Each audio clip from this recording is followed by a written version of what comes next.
ببونا 62 سال سر دامەزراندنە یەکەمین حزبا سیاسی کوردی سووریا داهات دەمەزران پارتی دموکراتی کوردستان سووریا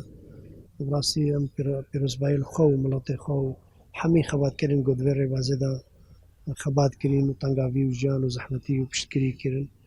ئیرۆ لێ بوونەی هەمیە پیرۆز دکم دامەزراندنە پارتی ڕاستی تشتێکی بنگەهین بووش خەباتە مڵەتی مەرە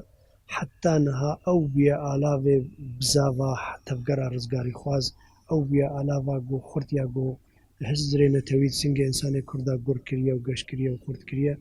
ئەو بویە ئالاوێ گۆ ئومیدێکیش مەرە گۆ ئەم سەبر و تەحملێ و تەضحیە هەمیە قبول بکەن بۆ خاطرێ ئەم بگینوان ئارمانجین داخوازێن وڵاتی خوا بۆ مافێ ڕەوای گەلێمە و هەبووناوی بنگەهین هەندرێ بێجواتە هەوێ دەبەرە هەدا پارتی gelekî giringiya damezrandina partî heye birastî partî ne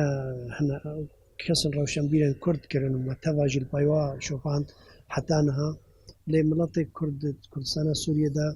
belkî binemalekî û malbateke nîne illa kurekî wa tê de xebat kirî berhemê xebata vê miletê hemiye piştevanî û alîkarî û zehmetî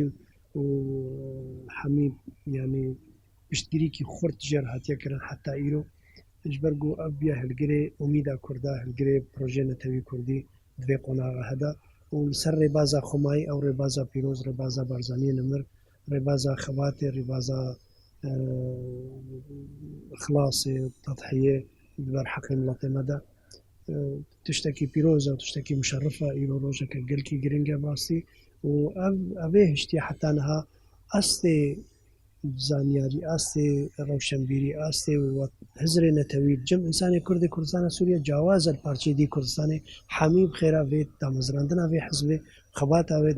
navdirêzê miletda cor bi cor îro Kurdê Sûrî li ku dirê xuya ye diyar e ev jî hemî berhemê xebata vê hizbiya goçê bû.